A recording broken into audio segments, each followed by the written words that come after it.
বাংলাদেশের দু একটি রাজনৈতিক দল তারাও মনে করে ভোটের মাঠে আওয়ামী লীগের ভোট ব্যাংক টানার জন্য আওয়ামী লীগকে নিষিদ্ধ করতে চায় না, কিংবা আওয়ামী লীগের নিষিদ্ধের পক্ষে দু একটি রাজনৈতিক দল পরিষ্কারভাবে তাদের অবস্থান ব্যক্ত করছে না।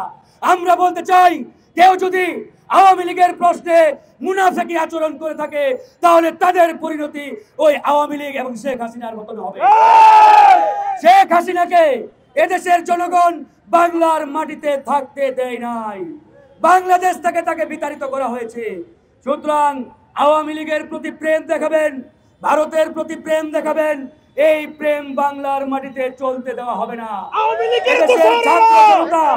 এদেশের ছাত্র জনতা এই বাংলাদেশের মাটি থেকে ভারতীয় আধিপত্যবাদ, ভারতীয় এজেন্টদের আধিপত্যবাদকে চিরতরে উৎখাত করেছে।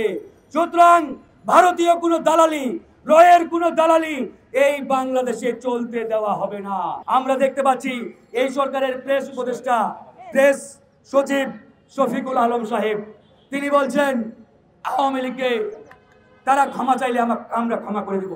আমরা শফিক সাহেবকে বলতে চাই, আপনার এই দুঃসাহস কিভাবে হয়?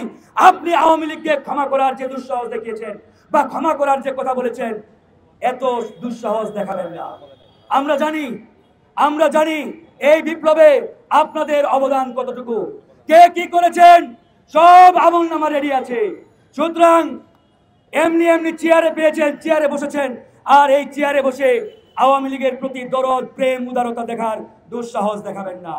বরং চেয়ারে বসেছেন, জনগণ কি চাই, জনগণের সেই চাওয়ার আলোকে আওয়ামী লীগকে নিষিদ্ধ করেন, অন্যথায় এদেশের জনগণ কিন্তু ছাড় দেবে না বন্ধুগণ।